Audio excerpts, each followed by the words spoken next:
रेखाखंड जिसको line segment भी बोलते हैं, इसमें होता क्या है कि किसी लाइन का दो एंड पॉइंट होता है, यानी ये बढ़ नहीं सकता है। इसको हम कैसे बोलते हैं, जैसे मान ए हो गया और ये बी हो गया, तो हम इसको क्या बोलेंगे, ये ए बी। तो ये हमारा क्या हो गया, अब ये लाइन सेगमेंट हो गया। जैसे हम ए बी का क्या बोल सकते हैं, इसको सेगमेंट बोल सकते हैं। दूसरा देख लेते हैं, बिंदु देख लेते हैं। बिंदु मतलब डॉट होता है, जैसे ये डॉट हो गया, इसका लेंथ ब्रीथ हाइट कुछ भी नहीं होगा, तो उसको हम क्या बोलेंगे, पॉइंट। इंग्लिश में इसको पॉइंट बोलते हैं, हिंदी में इसको बिंदु बोलते हैं। तो इसका no length no breath no height, जैसे ए हो गया ये पॉइंट है, बी हो गया एक पॉइंट है। तो ऐसे हम इसको डिनोट करते हैं, जैसे A point B point C point, जैसे सी पॉइंट हो गया, डी पॉइंट हो गया, एफ पॉइंट हो गया, ये सारा क्या है, पॉइंट है। तो हम ऐसे इसको लिखते हैं। नेक्स्ट देख लेते हैं, अब आ गया कोलिनियर पॉइंट। कोलिनियर पॉइंट हम किसको बोलते हैं, जैसे एक ही लाइन पे क्या हो जाए, जैसे ये लाइन है और इस लाइन पे हमारा क्या हो जाए, तो इस लाइन पे हम देख सकते हैं कि 1000 पॉइंट यानी लाखों पॉइंट, कोई भी कितना भी पॉइंट हो जाए, अब कोई शेप नहीं बनेगा, तो इसको हम बोलते हैं क्या, कोलिनियर पॉइंट। ये बहुत तक हो सकता है, यानी मेनी पॉइंट क्या एग्जिट करता है इस लाइन पे, मेनी पॉइंट, बहुत सारा पॉइंट क्या करेगा, एग्जिट करेगा इस लाइन पे, या कोई शेप नहीं बनाता है, तो इसको बोलते हैं कोलिनियर पॉइंट। और हिंदी में इसको बोलते हैं संरेख बिंदु, यानी एक ही लाइन पे एक से अधिक बिंदु हो उसको संरेख बिंदु बोलते हैं। नेक्स्ट देख लेते हैं, नेक्स्ट आ चुका है नॉन कॉलिनियर पॉइंट। तो कॉलिनियर हम समझ गए, नॉन कॉलिनियर क्या है, तो जैसे कोई शेप बन जाए, शेप बनने के लिए कम से कम क्या चाहिए, 3 पॉइंट चाहिए, 3 पॉइंट, जैसे यहाँ पे हो गया, यहाँ पे हो गया, यहाँ पे हो गया, 3 से कम होगा तो ये कोई शेप नहीं बनेगा। जैसे हम देख सकते हैं क्या कि 1 और 2 ले लेते हैं, तो ये क्या हो जाएगा, लाइन हो जाएगा। लेकिन ये तीनों को मिलाएंगे तो क्या हो जाएगा, शेप हो जाएगा। तो हम बोल सकते हैं कि ये बहुत सारा जितना भी शेप हो जाएगा वो क्या होता है, पॉइंट ही होता है। ये 4 पॉइंट से बना हुआ है, ये जो है 3 पॉइंट से बना हुआ है, ये भी 3 पॉइंट से बना हुआ है। कहने का मतलब है कि कम से कम 3 होना चाहिए और 3 से ज़्यादा बिंदु होना चाहिए, और उससे वो एक शेप बन जाता है। शेप मतलब कोई फिगर बन जाता है, उसको बोलते हैं नॉन कॉलिनियर पॉइंट, जिसको हिंदी में असंरेख बिंदु बोलते हैं। तो असंरेख बिंदु होने के लिए क्या होता है कि ये एक लाइन पे नहीं होगा, यानी कहीं पर भी हम डॉट कर सकते हैं, ये लाइन पे नहीं हो सकता है। जैसे ऐसे ऐसे कर दिए तो इसको सारा को मिला देंगे तो एक शेप बन जाएगा, जैसे ऐसे ऐसे ऐसे कर दिए तो सारा को मिला देंगे तो क्या हो जाएगा, एक शेप बन जाएगा ना। तो एक लाइन पर नहीं हो, ये क्या हो, छितिर बितिर हो, तो इसको बोलते हैं क्या, नॉन कॉलिनियर पॉइंट, इसको हिंदी में असंरेख बिंदु भी बोलते हैं। नेक्स्ट देख लेते हैं, ये लाइन आ गया है जिसको हिंदी में रेखा बोलते हैं। ये क्या होता है कि कोई भी लाइन होता है उसका दो छोरों का क्या होता है, एंड पॉइंट नहीं होता है। जैसे इधर बढ़ते हुए जाएगा, इधर भी बढ़ते हुए जाएगा। इसको जैसे हम ए, यहाँ पे हम ए और यहाँ पे बी कर लेते हैं, ये सेगमेंट नहीं है, सिर्फ हम बता रहे हैं कि ये पॉइंट है। तो ये क्या है, तो जैसे इस लाइन को बताने के लिए बोलेगा तो क्या करेंगे, ए पी और यहाँ पे एरो दे देंगे। इसका मतलब है कि बी को भी बढ़ा सकते हैं, ए को भी बढ़ा सकते हैं, ये रिप्रेजेंट हो गया। अब यहाँ पे जो लाइन है हम समझ गए कि लाइन क्या होता है, कि कोई भी रेखा होता है जिसका दोनों छोरों का एंड पॉइंट नहीं होता है, तो उसको हम लाइन बोलते हैं, यानी रेखा बोलते हैं। अब यहाँ पर हो जाएगा कि ये कितने टाइप्स के होते हैं, तो 2 टाइप्स के होते हैं। कौन कौन सा, पहला हम देख लेते हैं 2 टाइप्स में, पहला हम देख लेते हैं क्या, दूसरा, पहला हम देख लेते हैं जिसको बोलते हैं स्ट्रेट लाइन, और दूसरा हमारा होता है क्या, कर्व लाइन। तो यहाँ पर हम देख सकते हैं क्या, स्ट्रेट लाइन जो होता है, स्ट्रेट लाइन ये, तो स्ट्रेट लाइन हम खींच दिए तो ये सीधा रेखा जो होता है वो स्ट्रेट लाइन होता है। लेकिन कर्व लाइन ऐसे होगा, उल्टा भी होता है, तो ऐसा जो टोपी जैसे हो जाता है थोड़ा टेढ़ा, तो उसको बोलते हैं कर्व लाइन। नेक्स्ट देख लेते हैं, अब आ गया पैरेलल लाइन, जिसको समांतर रेखा भी बोलते हैं। जैसे एक लाइन है और ये भी लाइन है, ये दोनों क्या है, जैसे रेल की पटरी को हम सब समझ सकते हैं, या सीढ़ी को घर में समझ सकते हैं जो लकड़ी का बना होता है। ये क्या होता है, कभी एक दूसरे को मिलेगा नहीं, और इसका जो डिस्टेंस होगा वो क्या होगा, तो सेम ही चलते रहेगा। इसका डिस्टेंस क्या रहेगा, तो सेम ही चलते रहेगा। तो हम बोल सकते हैं कि ऐसा 2 लाइन जो सीधी रेखा में चले और उसका डिस्टेंस सेम हो, तो उसको हम क्या बोलते हैं, पैरेलल लाइन बोलते हैं। इसका एक और होता है कि पैरेलल लाइन होने के लिए जो होता है 3 कंडीशन होता है हमारा, कि नो सॉल्यूशन, वन सॉल्यूशन और मेनी सॉल्यूशन। तो इसको हम कैसे समझेंगे, जैसे ये पैरेलल लाइन है तो पैरेलल लाइन में हमारा क्या बन जाता है, जैसे हम देख सकते हैं कि जैसे इक्वेशन दे देगा a1x b1y equal to c1, यहाँ पे a2x plus b2y equal to c2, ऐसा क्वेश्चन दे दे और ये क्या हो, सारा इक्वल हो, तो हमारा क्या होता है, इसका होता है क्या, तो इसका होता है जैसे ये दे देगा तो इसको हो जाता है जिसको बोलते हैं नो सॉल्यूशन। अब इसको नो सॉल्यूशन होने के लिए क्या कंडीशन होता है, तो यहाँ पे हम थोड़ा देख लेते हैं कि जैसे a1/a2 equal to b1/b2 not equal to c1/c2, यानी ये दोनों का जो वैल्यू होगा वो क्या होगा, सेम होगा, लेकिन तीसरा वैल्यू क्या होगा, सेम नहीं होगा। तो ऐसा आता है तो इसको बोलते हैं नो सॉल्यूशन, यानी इसका हल नहीं निकाला जा सकता है। तो ऐसा क्वेश्चन आता है। एक इसमें आता है क्या कि स्लोप कभी कभी इक्वल हो जाता है, तो स्लोप कब कब इक्वल होता है, तो जैसे ये हमारा क्या है m1 और m2, इसको हम स्लोप बोलते हैं, तो ये हमारा इक्वल भी होता है। तो इक्वल कैसे कंडीशन होता है, तो जैसे इक्वेशन हमारा ये इसमें होगा तो वेरिएबल कांस्टेंट, तो यहाँ पर हमारा कांस्टेंट कभी कभी क्या होता है, सेम हो जाता है, जिसमें हम बोल सकते हैं क्या, यहाँ पे स्लोप इज इक्वल, तो ऐसे हम बोल सकते हैं क्या, तो हम बोल सकते हैं इक्वल। अब यहाँ पे नेक्स्ट देख लेते हैं। अब आ गया परपेंडिकुलर लाइन, जिसको लंबवत रेखा भी बोलते हैं। ये होता क्या है, किसी लाइन पे यदि आके 90 डिग्री बनाता है तो क्या बनाता है, इधर भी 90 इधर भी 90, यानी ये क्या है 90 और इधर भी 90। तो ऐसा कंडीशन में क्या होता है, ये परपेंडिकुलर लाइन होता है। इसमें हमारा क्या होता है, एक चीज़ बहुत खासियत इसका क्या है, तो इसका स्लोप जब निकालते हैं तो स्लोप इसमें क्या होता है, स्लोप हमेशा इसका m1 और m2 इक्वल टू क्या होगा, -1 होता है। यहाँ पे हम देख सकते हैं ये स्लोप का कंडीशन इसमें बन जाता है, ये इसका फॉर्मूला समझ लो होता है। नेक्स्ट देख लेते हैं। अब आ गया ट्रांसवर्सल लाइन। ट्रांसवर्सल लाइन क्या होता है, थोड़ा समझते हैं कि कोई भी ऐसा लाइन होता है और उसमें तिरछा से जो कट कर देता है, इसी को बोलते हैं क्या, ट्रांसवर्सल लाइन भी बोलते हैं इसी को। तो यही हमारा तिर्यक रेखा, यानी कोई भी कितना भी पॉइंट हो, एक पॉइंट ये क्या करे तो क्रॉस से काट दे, तो उसी को बोलते हैं क्या, तो ये शॉर्ट में हम लिख दिए हैं, इसको बोलते हैं टी से ट्रांसवर्सल, एल से लाइन, तो शॉर्ट में हम इसको लिख दिए हैं। नेक्स्ट देख लेते हैं। अब आ गया इंटरसेक्टिंग लाइन, जिसको प्रतिच्छेदन रेखा बोलते हैं, कि कोई भी लाइन करे आपस में कट करे वो बीच से, तो क्या होता है, इंटरसेक्टिंग कहलाता है। जैसे ये लाइन है और इस लाइन को बीच से आके कोई रेखा काट देता है, कोई रेखा मतलब लाइन काट देता है, तो ये क्या होता है, इसका इंटरसेक्ट कर देता है। तो ऐसा रेखा जो दो लाइन को कट कर दे तो क्या होता है, इंटरसेक्टिंग लाइन हो जाता है। नेक्स्ट देख लेते हैं।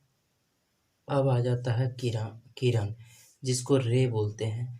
जैसे हम लोग किसी लाइन को क्या कर देते हैं कि लाइन को कि आगे से बढ़ा सकते हैं, पीछे से बढ़ा सकते हैं, लेकिन इस रे में क्या होता है कि एक वो हमारा फिक्स पॉइंट होता है, यानी ये क्या है, फिक्स पॉइंट होता है, और दूसरा हमारा फिक्स पॉइंट नहीं होता है, उसको हम रे बोलते हैं। जैसे ये ए इसको मान लेते हैं और ये इसको बी, तो इसको कैसे लिखेंगे, ए और बी तो लिखेंगे, लेकिन यहाँ पे क्या होता था, लाइन में दोनों तरफ हम क्या कर देते, एरो दे देते, लेकिन इसमें एक तरफ देंगे। इसका मतलब है कि एक तरफ हमारा सेगमेंट है और दूसरा तरफ हमारा क्या है, तो लाइन है, तो हम इसको रे बोलते हैं, यानी एक हमारा एंड पॉइंट बता रहा है और एक हमारा चलते हुए बता रहा है, तो ऐसा बताएगा तो इसको हम क्या बोलते हैं, रे बोलते हैं। यानी हम बोल सकते हैं कि वह रेखा जो एक क्या हो, तो एक हमारा एंड पॉइंट हो और दूसरा एंड पॉइंट नहीं हो, तो उसको हम रे बोलते हैं। नेक्स्ट देख लेते हैं। अब यहाँ पर एक हम सिंबल सारा बता देते हैं कि सिंबल कैसे कैसे होता है। जैसे जैसे यहाँ पे रेखा का कोई पूछ देगा तो रेखा का क्या हो जाएगा, जैसे रेखा का हमारा क्या हो जाता है, रेखा को हम बोल सकते हैं क्या, तो हम इसको रेखा बोल देंगे। अब यहाँ पे रेखा दोनों तरफ होता है। उसके बाद आता है किरण। किरण में हमारा क्या होता है, तो किरण में हमारा एक तरफ, जिसको हम क्या बोलते हैं, रे बोलते हैं, एक तरफ हिंट पॉइंट होगा, एक तरफ नहीं होगा। उसके बाद आता है बिंदु। बिंदु में क्या होता है, नॉर्मल, कि नो लेंथ नो ब्रेथ, एक सिर्फ डॉट होता है। उसके बाद आता है क्या, रेखाखंड। रेखाखंड, रेखाखंड में हम क्या कर, रेखाखंड, तो रेखाखंड में हम क्या कर देते हैं, जिसको लाइन सेगमेंट, तो ए बी, और इस पे तो ऐसा जो आ गया, तो ये सारा सिंबल है। तो इसको परपेंडिकुलर दे देता है, परपेंडिकुलर जो लंबवत, लंबवत जिसको इसको बोलते हैं यहाँ पे, ये समांतर जिसको हम पैरेलल बोलते हैं। तिर्यक, तिर्यक रेखा जो क्रॉस से होता है।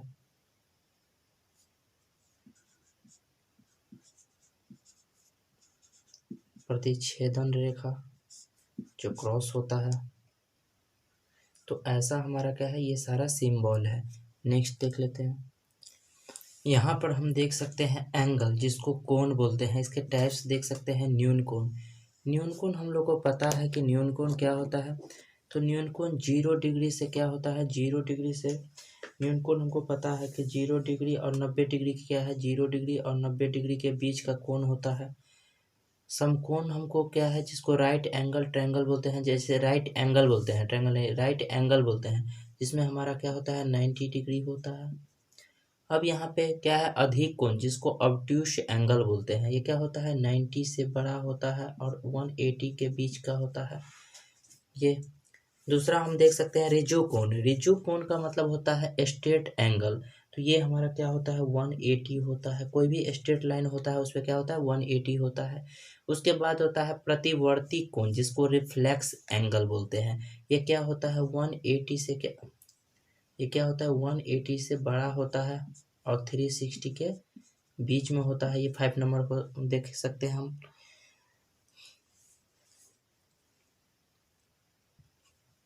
अब हम लोग देख सकते हैं क्या, पूरक कोण, जिसको क्या है, कॉम्प्लीमेंट्री एंगल बोलते हैं। ये होता क्या है, तो ये जो होता है, दो एंगल का क्या होता है, सम हमेशा कितना होता है, 90 डिग्री होता है। जैसे हम बोल सकते हैं कि 60 + 30 = 90 डिग्री। तो ये हमारा क्या है, कॉम्प्लीमेंट्री एंगल होता है। इसका मतलब हम बोल सकते हैं कि थीटा = क्या होता है, 90 डिग्री।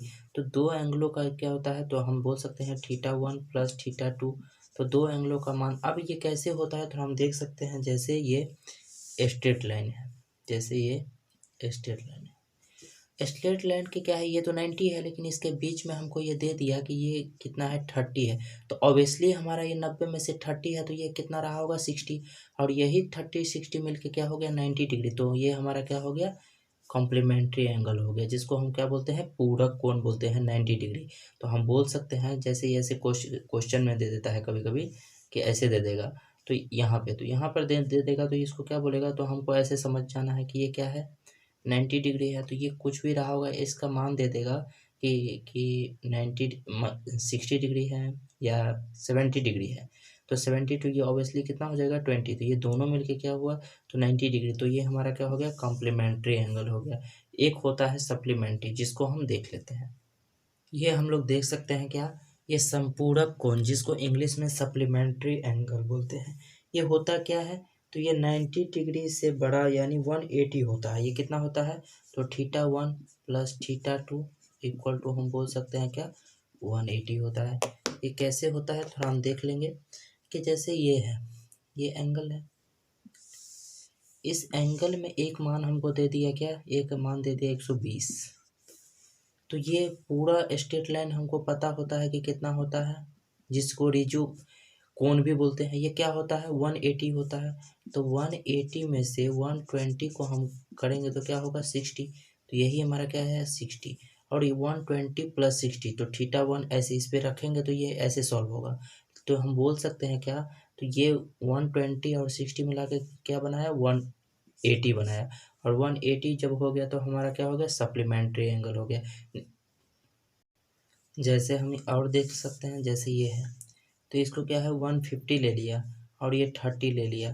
तो हम थीटा वन क्या मानेंगे, थीटा वन और थीटा टू हमको 180 आना चाहिए। थीटा वन मानते हैं 150 और थीटा टू मानते हैं हम 30, तो दोनों मिला के क्या हुआ 180। क्या ये 180 आ गया, तो बिल्कुल सप्लीमेंट्री एंगल हो गया।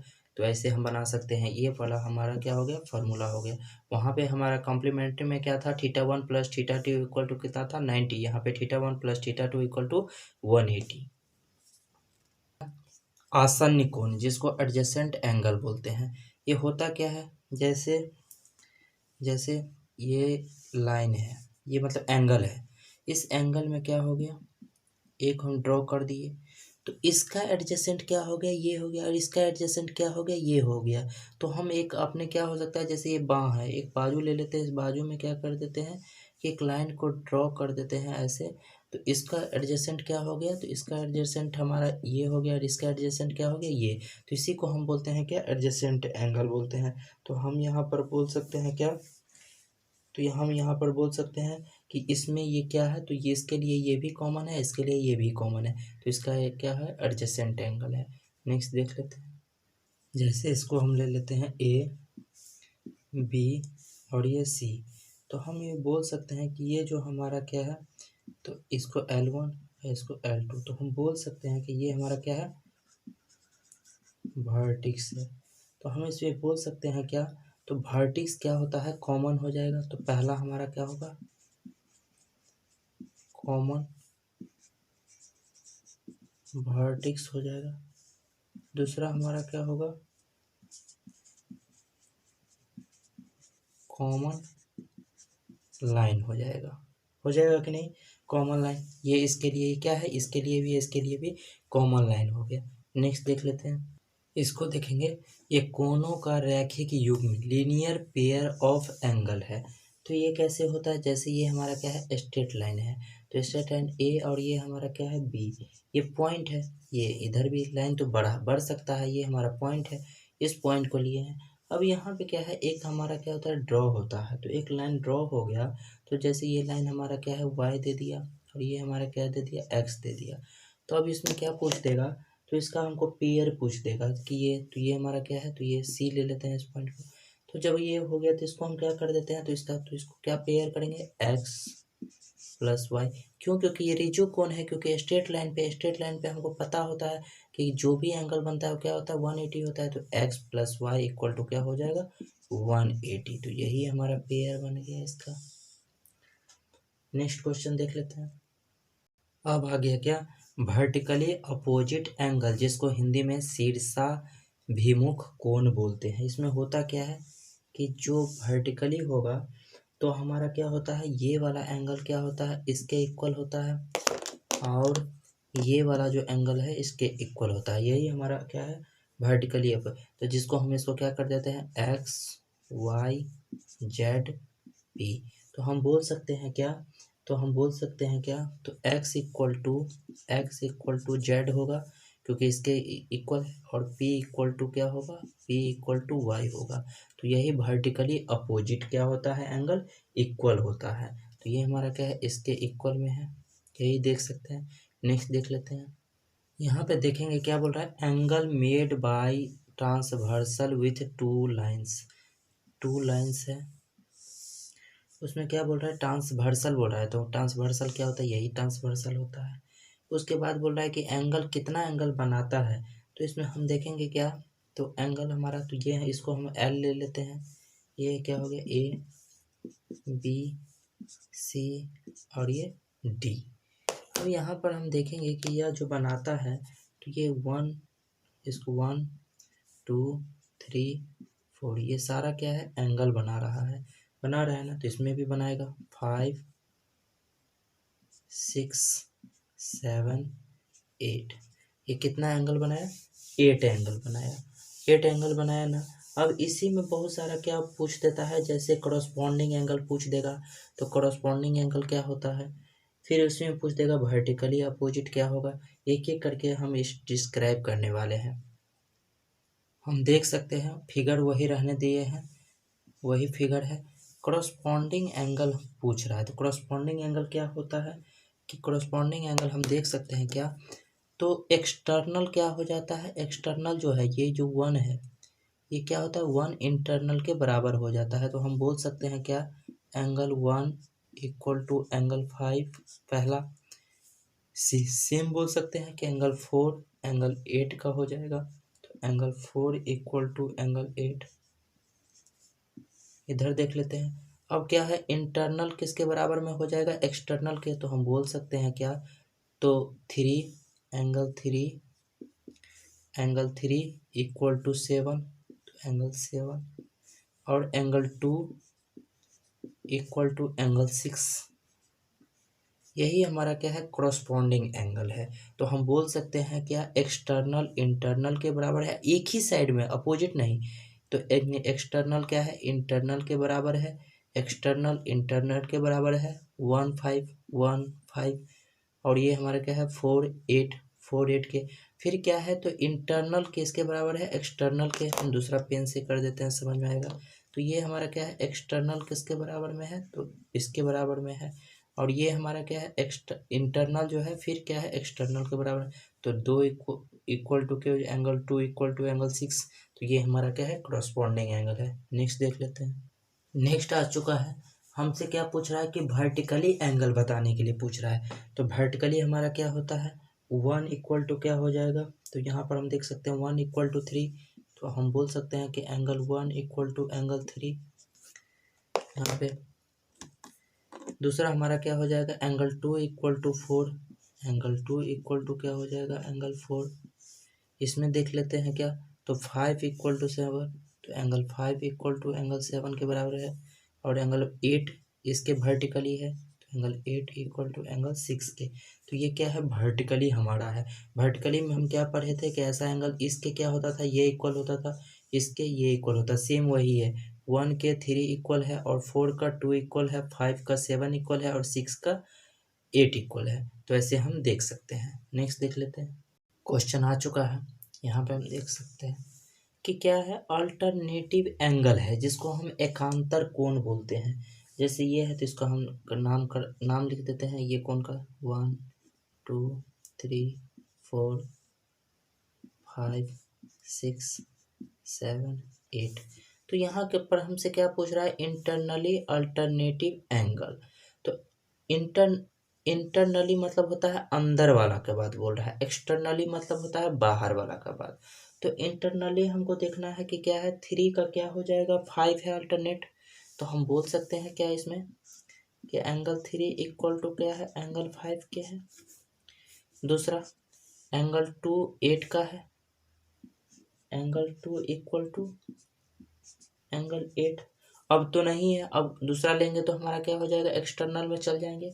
एक्सटर्नल में हमारा क्या है, तो बाहर वाला हमारा होना चाहिए।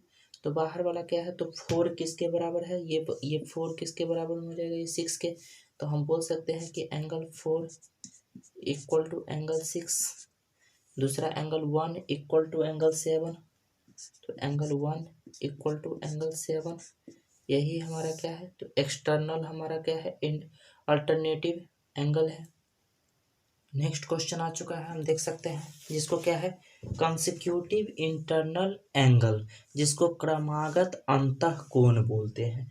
अंतःकोण, फिर वही 1 एंगल का नाम लिख देते हैं, 1 2 3 4 5 6 7 8। अब यहाँ पर हम देखेंगे क्या क्या है, कंसेक्यूटिव इंटरनल यानी अंदर का बात बोल रहा है, यानी अंदर में हमारा क्या लेने के लिए बोल रहा है। तो ये इंटरनली हमारा क्या होता है, जैसे 2 और 5 यही हमारा क्या होता है, एक ही साइड में। तो हम बोल सकते हैं कि एंगल 2 प्लस एंगल 5। कंसेक्यूटिव मतलब क्या है, बढ़ते में। तो अब क्या हो जाएगा, तो हम बोल सकते हैं angle 2 plus angle 5 equal to क्या हो जाएगा, 180 हो जाएगा कि नहीं। दूसरा हमारा देख सकते हैं क्या, तो एंगल 3 और 8। तो angle 3 plus angle 8 equal to 180 होगा। एक चीज़ ध्यान देने की बात है, थोड़ा नोट करके लिख लो। थोड़ा ध्यान देने की बात है कि यह जो हो रहा है, तो इसमें क्या होता है, क्रमागत अंतःकोण। तो हमारा क्या हो सकता है, तो 1 जो है वो किसके बराबर में होता है, ये नोट है। तो एंगल 1 इक्वल टू हम बोल सकते हैं कि एंगल 5 के बराबर में है। एंगल 4 किसके बराबर में है, एंगल 4 किसके, एंगल 8 के बराबर, ये एंगल 1 किसके बराबर में है, एंगल 5 में। तो 1 किसके, यहाँ पे लिख लेते हैं अच्छे से, तो एंगल 4 भी तो एंगल 8 के बराबर में होगा। तो ये और इसका, तो ये क्या है, क्रमागत है अंतः, लेकिन अंतर कोण की बात बोल रहा है, तो यही हमारा होगा, जिसको क्या इंटरनल एंगल बोलते हैं, यही हम देख सकते हैं दोनों। नेक्स्ट देख लेते हैं, यहाँ पे क्वेश्चन क्या पूछ रहा है, if two transversal line intersect 3 parallel line. Transversal line क्या होता है, जो तिर्यक रेखा होता है उसी को ट्रांसवर्सल लाइन, ये जो है तो ये क्या है, एल है और ये हमारा एल डेक्स है। तो ये हमारा क्या, 3 लाइन जो होता है तो एक ये क्या करता है, सेम भाग में काटता है। तो कैसे काटता है, हम बोल सकते हैं AC अपॉन बाय क्या हो जाएगा, CF क्या हो जाएगा, तो सॉरी CE, दूसरा हमारा क्या हो जाएगा BD अपॉन बाय क्या हो जाएगा DF, दूसरा हम देख सकते हैं क्या, ये इक्वल किसके हो जाएगा, तो हम बोल सकते हैं AC अपॉन बाय क्या हो जाएगा AC अपॉन बाय क्या हो जाएगा AE। यहाँ पर देख सकते हैं BD और ये क्या हो जाएगा BF के बराबर हो जाएगा कि नहीं, ये कंडीशन होता है कि नहीं, हम देख सकते हैं ये कंडीशन होता है, हम इसको अच्छे से देख सकते हैं।